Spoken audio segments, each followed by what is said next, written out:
Hello and welcome to Newsbreak. I'm your host, Nick Steffens. Coming up, a strong batting performance of the Panthers to victory, but first, today's top stories. In Washington County, a plan to relocate some county offices to the Orchard Hill complex has gained momentum. The county supervisors unanimously voted to proceed with a compromise plan, tentatively moving public health, IT department, and county supervisor workspaces to the campus west of town. However, the offices of the assessor, auditor, recorder, treasurer, and GIS will remain in the county courthouse. Supervisor Marcus Feather referred to the plan as a hybrid plan among the options discussed during a work session. Concerns were raised about using the Emergency Operations Center for Board of Supervisor meetings, as it is a restricted access facility. Emergency Management Coordinator Marissa Risen emphasized the importance of public access and the need for public meetings during emergencies. The specifics of the plan are still being developed, and the estimated cost to the county is $2.44 million. The Mount Pleasant Community School District has shown interest in acquiring some of the recently closed Iowa Wesleyan property. Superintendent John Hendrickson confirmed that the district has submitted a letter of intent to purchase the practice fields located near Maple Leaf Athletic Complex. The proposal will be considered by the Board of Trustees overseeing the transition of Iowa Wesleyan. The trustees currently meet weekly to review proposals for the former university's property, equipment, and other assets. In addition, representatives from Carl Nelson Construction joined the board in touring the Iowa Wesleyan campus to assess the building's potential for classroom space. The school district is exploring the possibility of utilizing the Union area and the Howe as an elementary campus. Cost estimates for potential renovations are expected from Carl Nelson Construction on June 23rd. Washington for Justice organizers and volunteers have adopted a new format for this year's Juneteenth holiday celebrations in Washington.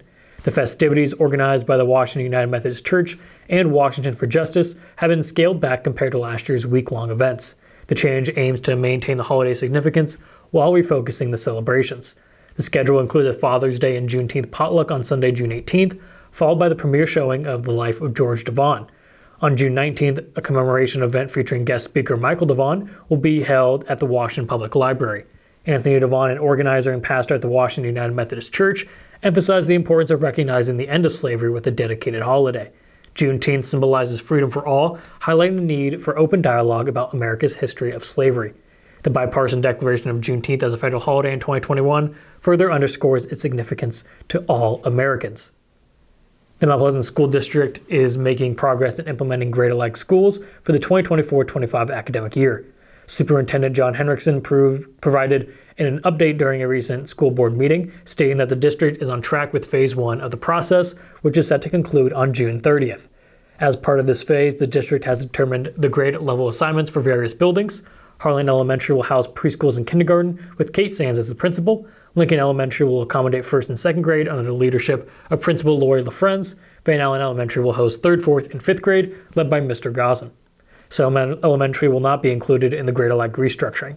Discussions with special teachers, school counselors, and secretaries have also taken place to address the needs and assignments for the upcoming academic year. Transportation and other logistical considerations are set to be discussed in future conversations. We're going to take a quick break, and when we come back, we'll take a look at the weather and sports.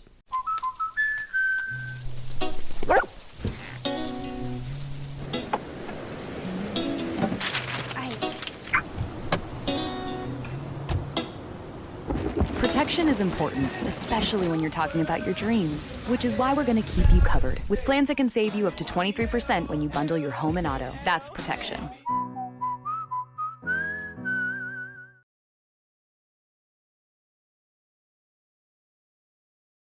Bring the kids and share the memories from steam engines, antique cars and trucks, tractors, gas engines, and horses. Maybe your memories are of great food from the North Village to the Log Village, or learning how to square dance over at the Dance Barn. This is the place where memories are made. Make plans now to enjoy the history of the past at the 2023 Midwest Old Threshers Reunion, August 31st through September 4th in Mount Pleasant. Visit oldthreshers.com for more details. Unbelievable amount of devastation. I've never seen anything like it. We had a beautiful barn that was gone in 20 minutes. Farm Bureau stepped up right away and said, hey, we got you and we'll be there for you. We were taken care of. Now we could get on to repairing and rebuilding. I tell everybody about Farm Bureau. We're fortunate to say we have good coverage with good people doing it. Contact Farm Bureau agents Tony Starr and Mike Welcher in Mount Pleasant today. Hello and welcome back to Newsbreak. I'm your host, Nick Steffens. Coming up, we have your 5-day forecast, but first, obituaries. Veal May Smith of Farmington passed away on June 12th at the age of 86. A graveside service will be held at 10 a.m. June 17th at Green Glade Cemetery.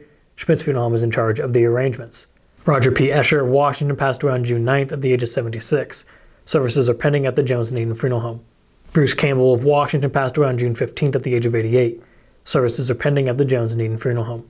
James D. Hooker of Fairfield passed away on May 27th at the age of 32. A celebration of life will be held at 1 p.m. June 22nd at Benner Funeral Home. That was obituaries. It is now time for your 5-day forecast. We have some beautiful weather today, a lot cooler than yesterday with a high of 83 and clear skies. Tomorrow will be 86 and mostly sunny. There's a chance of scattered thunderstorms on Sunday and the high will be 82. The weather will be beautiful again on Monday with a high of 87 and mostly sunny skies. And finally, it'll be another hot one on Tuesday with a high of 90 and clear skies. We're going to take another quick break, and when we come back, we'll take a look at sports. At 5 Star Community Credit Union, we want to help you lead a better life. We offer competitive rates and convenient appointment times for all kinds of loans: auto, recreational vehicles, home equity, line of credit, holiday, and personal loans. We make it easy to build your credit and enjoy the good things in life. We invite you to join 5 Star Community Credit Union. We are community-minded and member-focused. Come visit our locations in West Burlington and Mount Pleasant or online at 5starcu.org. Federally insured through the NCUA, Equal Housing Lender. At Brown Shoe Fit, we pride ourselves on traditional sit and fit service that's been serving the Mount Pleasant area since 1952. At Brown's, we have shoes for the whole family. From kids to adults, we carry the finest footwear for every occasion. Whether you're looking for something for work, casual wear, or exercise, we've got you covered. And don't forget about our selection of safety toe footwear for both men and women. Come visit us 6 days a week and experience the best in traditional sit and fit service. Brown Shoe Fit, where quality and tradition meet. Welcome back to Newsbreak. I'm your host, Nick Steffens. It is now time for sports. The Mount Pleasant baseball team emerged victorious with a 13-5 win against Eddyville-Blakesburg Fremont. The Panthers displayed strong batting performances, recording 4 extra base hits, including 2 home runs. Peyton Walker contributed to the team's success with an RBI single in the first inning and later hitting a solo home run. J.C. Sitar also hit a 2-run home run, while Garrett Cook delivered a 2 RBI double and Ben Newton added an RBI single. Eddyville-Blakesburg Fremont rallied back, scoring 5 runs in the 4th inning to narrow the gap. However, Mount Pleasant maintained their lead, with Newton adding another RBI single in the 5th. The Panthers secured victory by scoring 4 runs in the 6th inning and 1 more in the 7th. Walker had an exceptional game, reaching base in all 5 plate appearances and pitching a complete game. With the win, Mount Pleasant improved their season record to 6-8. The Washington baseball team fought hard, but ultimately fell short in a 7-5 loss to Oskaloosa. Trailing 7-4 in the bottom of the 6th inning, the Demons staged a rally to bring the tying run to second base, but couldn't complete the comeback. Washington's baseball coach, Tyler Rausch, emphasized the need to work on the little things that held the team back. Oskaloosa had overcome a 3-1 deficit with 3 runs in both the 5th and 6th innings. Washington managed to score 1 run in the 6th, held Oskaloosa scoreless in the 7th. In their final at-bat, the Demons had 2 runners on base with 2 outs, but a line drive to right field was caught for the final out. Despite the loss, Rausch commended the team's resilience. The Demons had previously suffered 1-run defeats in their recent games. They look forward to a rematch against Fairfield on Thursday. The Washington softball team faced a tough opponent in the Centerville Reddits, resulting in a narrow 4-3 loss. The Demons initially led 3-0, but Centerville staged a comeback with 4 runs in the final 2 innings. Pitcher Colby Greiner performed well for the Demons, dominating the Centerville lineup for the first 5 innings. Offensively, Washington took some time to get going, but managed to score in the 4th inning.